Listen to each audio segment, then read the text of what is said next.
Bonsoir à tous et bienvenue dans cette grande édition d'information dont voici le sommaire.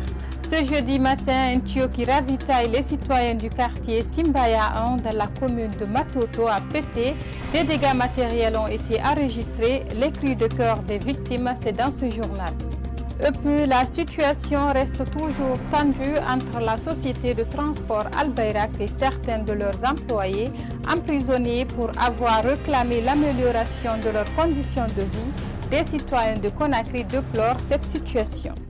C'est tout pour les titres. Les détails, c'est dans un instant.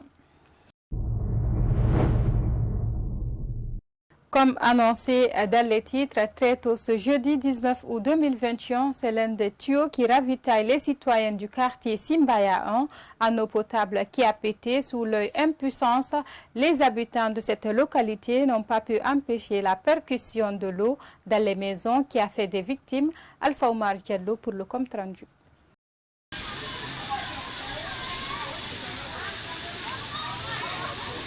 C'est un jaillissement d'eau qui a retenu l'attention des citoyens de Simbaya 1 dans la commune de Matoto ce jeudi matin.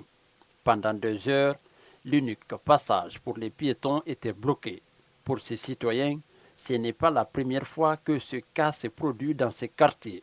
Et là, au fur et à mesure, l'eau sort et l'intensité ça augmente. Depuis le début qu'ils ont installé ici, il y a eu un cas. Donc ils ont dit qu'ils vont venir régler ça. Et donc sur le coup, nous avons constaté ce drame aussi. Et c'est inquiétant. Ils vont essayer de venir nous aider. Comment gérer la situation. Pendant que l'eau jaillissait avec intensité, une maison de 3 chambres, salon et magasin a été impactée. Face à cette situation, ils tentent de sauver quelques biens. Larmes aux yeux, cette dame victime dit avoir tout perdu et appelle de l'aide aux personnes de bonne volonté.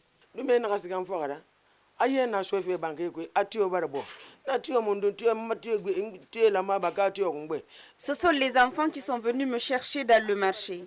Avant mon arrivée, j'ai trouvé ma maison inondée. Comme vous l'avez constaté, tous nos biens sont détruits. Nous sollicitons de l'aide.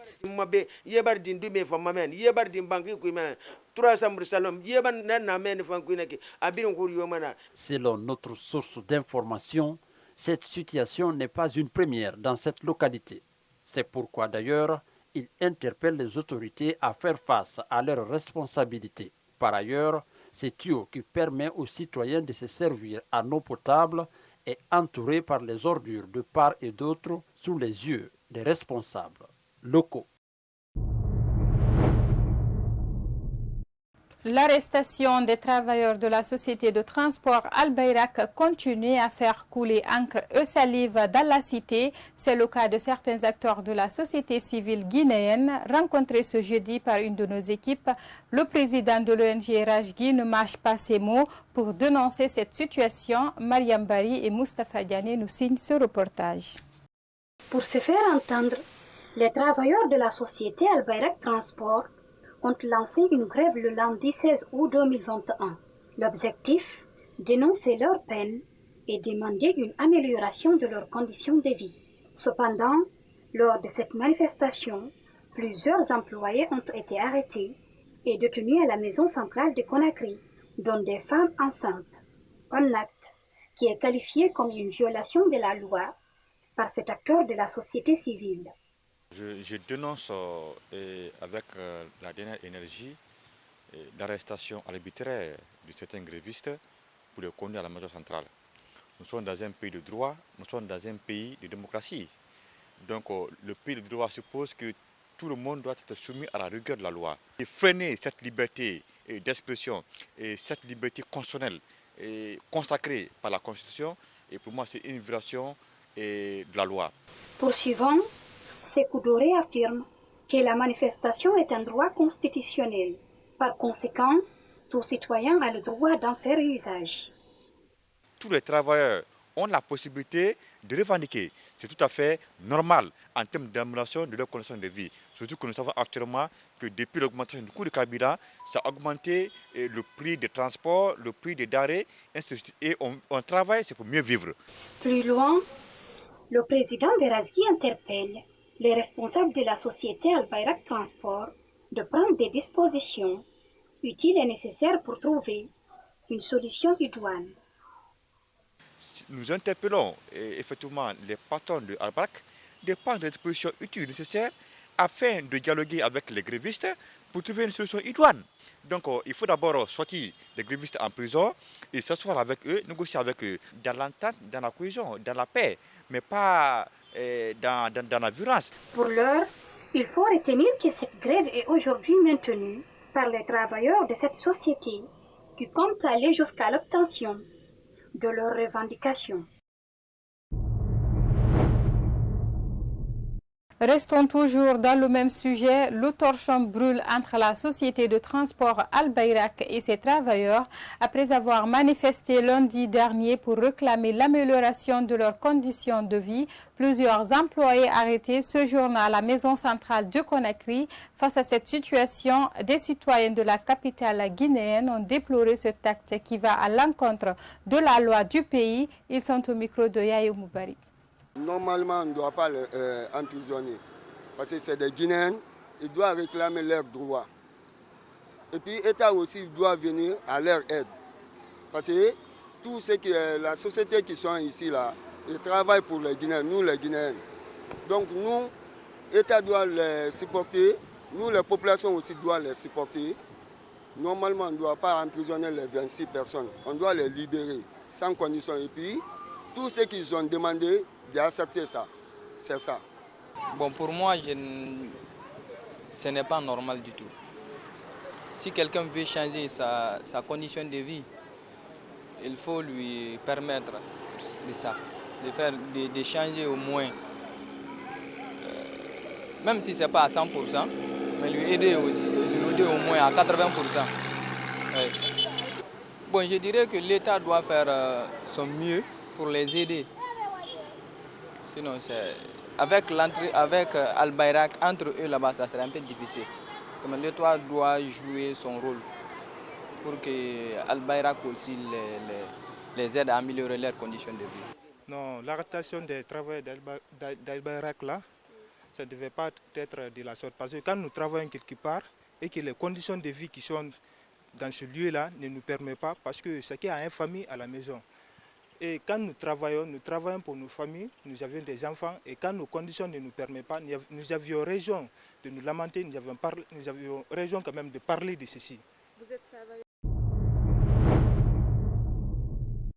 Nous partons à l'intérieur du pays, tenu à la baie d'une réunion de crise sanitaire suite à l'identification dans la ville de 58 contacts directs de la jeune femme guinéenne testée positive à Ebola dans la capitale ivoirienne, organisée par le gouvernorat. Cette rencontre de concertation a réuni autour du directeur de cabinet du gouvernorat, les autorités sanitaires de la région, les partenaires techniques et financiers de les institutions du système des Nations Unies intervenant dans le secteur de la santé et les représentants des médias locaux. Idrissa Sampirin Diallo. C'est la salle de conférence du gouvernorat de la baie qui a servi de cadre à cette réunion de concertation sur les 58 contacts directs de la jeune guinéenne testée positive à Ebola dans la capitale ivoirienne identifiée dans la commune urbaine. Il est revenu alors au directeur de cabinet du gouvernorat de la baie de prendre le premier la parole pour situer le contexte de la rencontre. Nous avons été donc amenés à convoquer cette réunion de crise afin qu'ensemble on essaie de voir quelles sont les dispositions immédiates, urgentes et pratiques à prendre, non seulement pour rassurer les populations, mais aussi et surtout pour prendre des dispositions compte tenu de l'envergure que cette maladie est en train de prendre dans notre région. Au cours des débats, plusieurs problèmes ont été soulevés par les techniciens de la santé, dont le manque de locaux pour la prise en charge d'éventuels cas positifs qui pourraient être détectés pendant la période d'observation des personnes contacts identifiées à l'abbé. Au cas où on a un cas, où on va l'hospitaliser, nous avons réfléchi à un centre de santé qui est construit vers Safatou. Nous avons pensé que ça peut aider pour un début, ça peut être un lieu de transit. Nous avons visité le lieu, il est plus ou moins adapté, sauf qu'il y a quelques conditions qu'il faut créer. On est à ce niveau. Et là aussi, bon, on a essayé de sensibiliser la communauté, mais est-ce qu'elle est d'accord? Pour un début, ils ont dit qu'il n'y a pas de problème. Mais après, est-ce que quand ils verront un cas d'Ebola, si on ne sait pas si ça arrive là-bas, qu'est-ce qu'ils vont nous dire? Faute de moyens financiers, les autorités locales ne peuvent pas aussi prendre des mesures d'accompagnement en faveur des personnes confinées. Ça aussi, c'est un autre problème parce qu'il faut les nourrir, il faut les loger et il faut les surveiller pour voir si est-ce qu'ils ne vont pas développer de signes. Il faut gérer les contacts proches parce qu'il faut qu'ils soient isolés. Au titre des recommandations de la rencontre, chaque acteur concerné a été invité à jouer bien sa partition pour une gestion efficace des 58 cas contacts placés en observation dans la ville de l'Abbé. À Zérékoré, des responsables locaux du RPG Arc-en-Ciel, le parti au pouvoir, sont à couteau tiré. Ces responsables sont opposés sur la distribution des 1000 sacs de riz offerts par le président Alpha Condé à ses partisans pendant le mois saint de Ramadan passé. Certains accusent d'autres d'avoir détourné 400 sacs de riz et une importante somme d'argent. Reportage Paul Sakouvogui, notre correspondant régional. Abdoulaye Condé est l'un des responsables du RPG Arc-en-Ciel à Zérékoré. Ce secrétaire déchu accuse Issa Keita et Daouda Koulibaly, respectivement secrétaires généraux des sections Oria et Sekoura, d'avoir détourné plusieurs sacs de riz et de l'argent destinés aux militants du RPG de Zérékoré. Le mois de carême, chaque fois il le fait, dans toute la République de Guinée. Il envoie le sac de riz à ses militants, les sympathisants de se démerder dans ça. Donc dès que le sac de riz est venu, 1000 sacs comme ça, pour Zérékoré. Donc le préfet a appelé la secrétaire générale à la préfecture, il a fait le compte rendu, et il a remis les sacs à sa disposition du secrétaire général. Dès qu'il y a un magasin connu par tout le monde ici, le ministre et consul, Issa et Koulibaly sont partis enlever environ 400 sacs comme ça. Ils ont mis les informations ici, qui est connu par tout le monde. Et ils ont fait ce détournement des sacs de riz là. Il y a eu même des cris à propos des riz là en ville ici, parce que ça n'a pas suffi les gens. Donc les mosquées n'ont pas eu, deux personnes n'ont pas eu. Il y en a plein, les gens sont témoins. Après, le patron aussi, le président aussi a envoyé l'argent pour le sacrifice des 9 communautés. 100 millions. 100 millions comme ça. Donc, aussi, ils n'ont pas aussi distribué les bœufs comme ça se devait. Donc, et tout dernièrement aussi, à la fête de Tabaski là aussi, le président a envoyé un montant colossal aussi, de distribuer aussi, comme seulement faut, à ses responsables. Ils ont distribué illégalement, et ce qui a été dit, ça n'a pas fait. Selon lui, le RPG Arc-en-Ciel de Zérékoré est dirigé par un clan formé de 3 personnes, chose qui serait à la base de cette bisbille dans le parti. Vous savez, au sein du parti RPG, tous les secrétaires généraux sont égaux. Mais ici à Zérékoré, nos partis ici, c'est un clan. Le clan qui est là est dirigé par le ministre. Le ministre, son surnom c'est le ministre Madi Keita, Koulibaly et Issa. Vous voyez, sinon les 8 secrétaires généraux sont égaux à la répartition des biens du parti. Mais ici, c'est le contraire. Donc, ils mettent les autres là à côté et les 3 la dirigent. L'autorité administrative est déjà informée de ce détournement. Si rien n'est fait, les choses risquent de tourner au vinaigre, confie ce responsable. Oui, j'ai envoyé un courrier chez le préfet, adressé au gouverneur. L'autorité administrative de Zérékoré est au courant. Le préfet a renvoyé l'affaire au secrétaire politique, ça veut dire les sages du parti. Aujourd'hui, ça ne va pas dans notre sein du parti à cause de ça. Et les gens demandent de les révoquer dans leurs fonctions. Mais il y a des gens qui se permettent à pardonner sur ça. Et nous, on a pris une décision. S'ils ne sont pas révoqués dans leurs fonctions, au jour à venir, ce qu'on va voir, c'est qu'on le saura. Interrogé, l'un des responsables accusés a nié en bloc toutes les accusations portées contre eux. Cependant, Issa Keita a reconnu la venue de 1000 sacs de riz qu'ils disent avoir distribués comme prévu aux militants. En ce qui concerne l'affaire d'argent, Il confie ne rien savoir. Sur le continent africain, au Soudan, les inondations ont déjà touché plus de 50 000 personnes à travers le pays. Les crues du Nil, les pluies intenses ont fait 6 morts.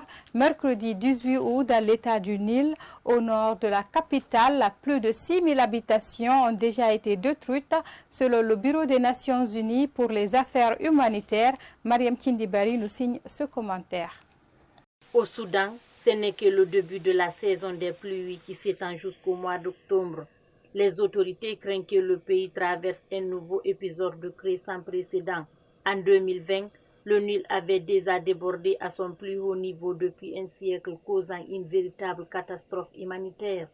À certains endroits, il faut emprunter des petites barques en bois pour traverser les rues transformées en rivières. Selon les témoignages, l'an dernier, plusieurs maisons ont été engloutées par le Nil. Dans la rue, tu marchais, tu avais de l'eau jusque-là, à la poitrine, raconte-t-il. Les autorités locales ont mis en place une digue de terre de 7 mètres de large pour 2 mètres de haut. Mais en 3 jours, la digue s'est effondrée. Aujourd'hui, les inondations ont déjà touché plus de 50 000 personnes à travers le pays. Les crues de Nil et les pluies intenses ont fait 6 morts mercredi 18 août dans l'état du Nil au nord de la capitale. Plus de 6 000 habitations ont été déjà détruites selon le Bureau des Nations Unies pour les affaires humanitaires. Aujourd'hui, les habitants d'El Kalakala, un quartier au sud de Khartoum, les habitants craignent que le scénario catastrophique de l'an dernier ne se répète. En 2020, au Soudan, les inondations avaient détruit plus de 100 000 logements. À El Kalakala, de nombreux habitants s'étaient réfugiés dans un camp de fortune installé sur un terrain de foot au milieu du quartier. Sport pour clôturer cette édition d'information après le tirage au sort pour la Coupe d'Afrique des Nations Cameroun 2021. Certains acteurs sportifs jettent un regard critique sur le sélectionneur guinéen et son staff technique. Suivez cet extrait de Amadou Major, journaliste sportif dans l'émission Focus Sport de Star 21 TV. Il faut voir un entraîneur comment il se comporte face à des grands entraîneurs, à des très grandes nations de football. On a vu contre le Mali, pendant la première explication, même les joueurs n'arrivaient pas à s'en sortir. Naby Keita ne comprenait rien. On jouait n'importe comment. C'est pendant la pause déjà, les joueurs avaient compris que maintenant, c'était le schéma tactique de l'entraîneur qui ne marchait pas. Mais moi, je me dis, l'entraîneur a juste 30% de responsabilité dans une nation. On n'a pas besoin d'un entraîneur qui a assez d'expérience, mais on a besoin d'abord des cadres au niveau de la fédération. Le staff technique qui est là à accompagner cette formation guinéenne, il faut que le staff soit un staff de rigueur. Parce que regardez comme le Sénégal, vous pensez qu'Aliou Cissé a assez d'expérience aujourd'hui pour conduire une équipe en Coupe du Monde ou bien en Coupe d'Afrique des Nations? Non, c'est une nation qui est sérieuse en matière de football. Si l'entraîneur vient dans un pays, il trouve qu'il y a du sérieux, il va mettre du sérieux. Il va suivre déjà ses routines. Mais si l'entraîneur vient au sein d'une administration, il trouve de la pagaille, il trouve de la démagogie, mais il va suivre ses routines. On a vu le cas de Paul Put, ce qui s'est passé. Il était là, il faisait des marchés avec d'autres cadres qui sont guinéens. Mais si Didier Six encore vient en Guinée, il trouve de la pagaille, il va pagailler. Voilà, mesdames et messieurs, c'est cet élément de sport qui met fin à cette édition d'information. Merci à tous de l'avoir suivi et bonne suite de programme à notre compagnie.